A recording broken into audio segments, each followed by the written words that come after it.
I made the finishing touches to Gloria yesterday, and as it's such a nice day today, I thought I'd give her a shakedown ride.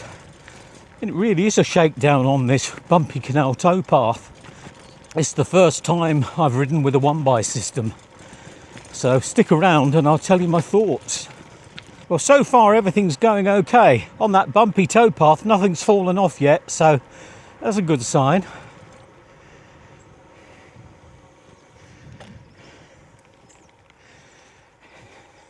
This is the Gloria Allroad, and I chose this because most of what I do is on the road, I suppose, 80-90%. But then, obviously, as you've just seen, I like to get off on the tracks and the towpaths. And Wendy and I will often just look around and say, I wonder where that goes. And we give it a try. So this all-road should be ideal for me. Of course, if you want a dedicated gravel bike, they also make one of those. Now on this build, I've gone for the slightly narrower Redshift top shelf bars. And that's so I can get through some of these tighter gates. But I have to say, it's not really noticeably narrower for me.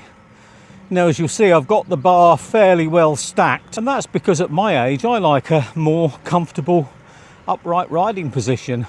Now, Carlos at Gloria did recommend I go for a size up from the one I'd originally chosen based on my measurements, and I have to say it's spot on.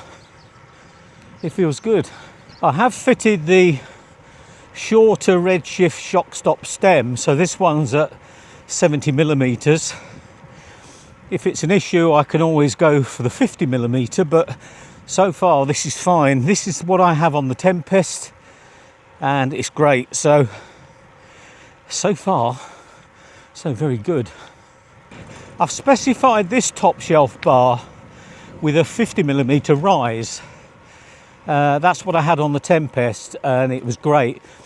Certainly could have gone for the 70mm riser, but I'm glad I went for the 50. But if you're somebody that wants something a bit more upright, then the 70 would be a good move. As I did say before in the unboxing and the build video, the top shelf bar also has shallow drops, which means it's a very, very comfortable riding position in the drops. It's not somewhere I normally go unless there's a real headwind, which we've had a lot of lately, but it certainly encourages me more to go into the drops.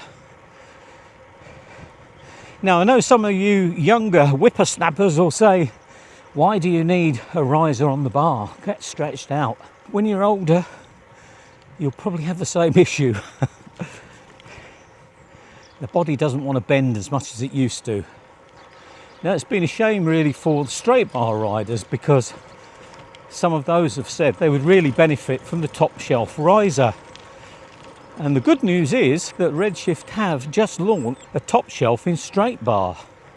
Now, it's not something I can test because I don't use straight bars, but I can assure you they work great and they're top quality in the drop bar, so I've no doubt the straight bar will be just as good.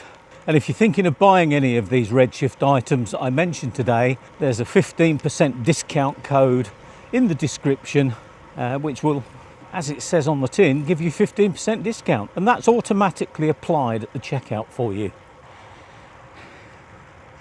The transmission's operated by the Wheeltop GeX, which is their 1x system, and so far it's working flawlessly.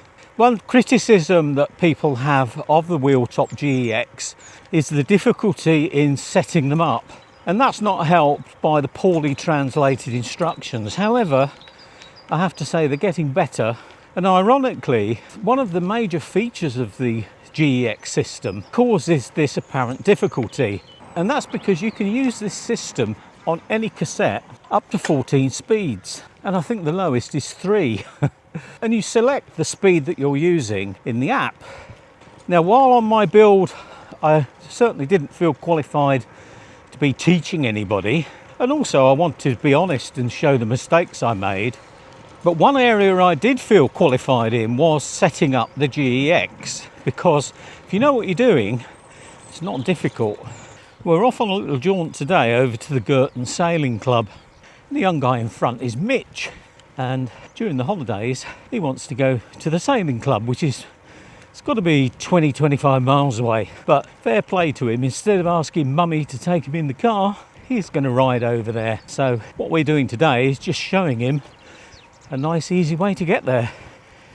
Wendy's neighbour has gifted Mitch this bike. It's hardly been used. We needed to set it up a little bit this morning, but all seems to be working well.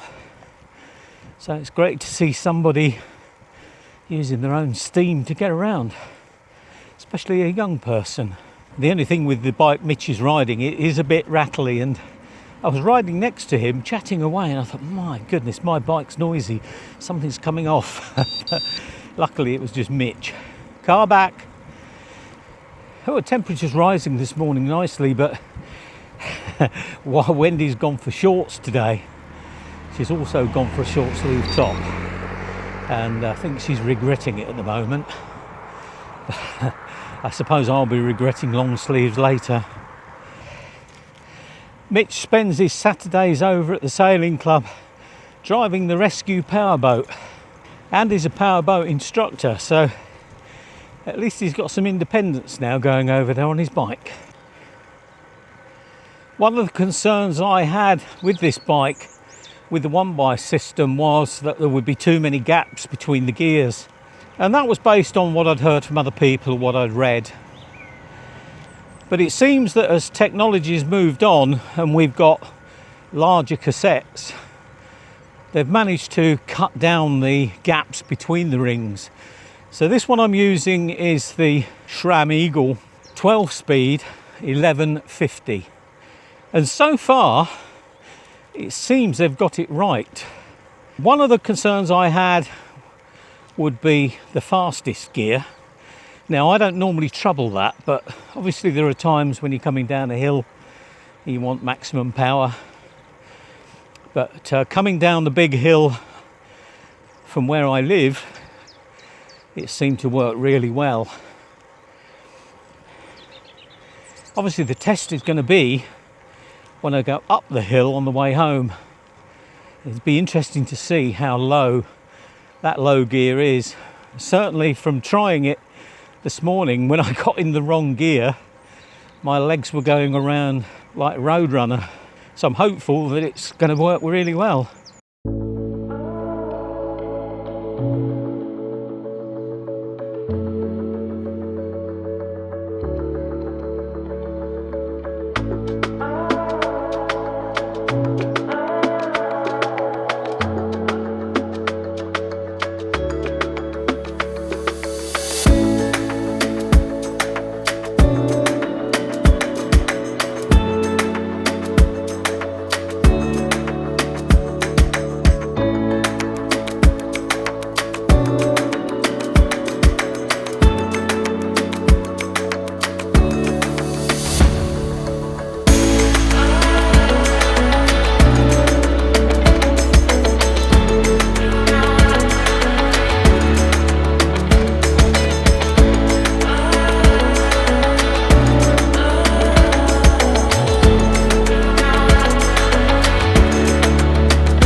So you made it, Mitch? What do you think? Can you manage that?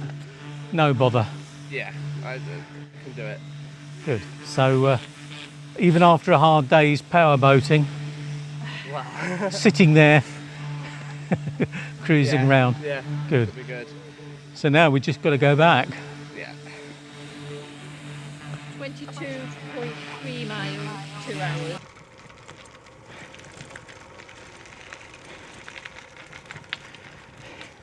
Well, I'm really happy with the way the bike's riding. We've been on multi-terrain today and it's just handled it superbly. It's very comfortable. And the Wheeltop GeX is just superb.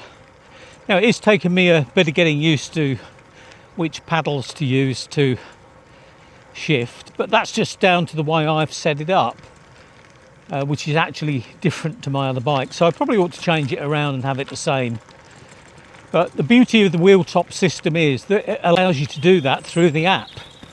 Now, I did say earlier on my only concern would be the one-by gearing, but no problems at all. It's going to be interesting when I get to the hill on the way home, but so far really good. Now, I have the shifting set up to standard, which is shifting plenty fast enough for me. I can literally go from top to bottom in seconds, but if somebody wants a much snappier shift, then there is a sport mode which you select from the app. Now, that does use more battery, which is a good reason not to use it, but if it's something you think you really need, it's certainly there. The beauty of this system as well is if somebody one day brings out a 14-speed cassette, then it's ready to go. They've future-proofed it. Well, we're on our way back now, and we've told Mitch he can lead the way, but he's going for it. We've obviously been holding him up. Who knew? Oh dear. And he's taking it easy, look. That's what you get for being 17.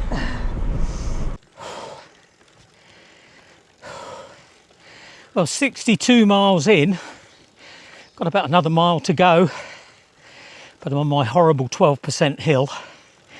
I'm actually in my lowest gear. Well, I made it up that hill, but I have to say, legs are really tired, and I think without that really low gear, I might have struggled. So what do I think to the bike? Well, I love it. It's smooth, just that buttery smoothness you get with titanium. There's no noise whatsoever from anything. I think the only thing I have to do is just reconfigure the gear switches, because I think I could set them up to suit me a bit more. I did try this different configuration, but it's not very intuitive, so I may well initially set it up like SRAM, so one side is up, one side is down.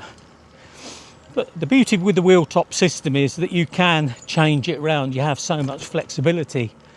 As far as the one-by system goes, absolutely no complaints. I'm so glad I went for this. As far as gear spacing goes, I can't really notice any difference. They're perfect. So that's the test ride over. So thanks for joining me, and look forward to many, many more rides on Gloria. Bye for now.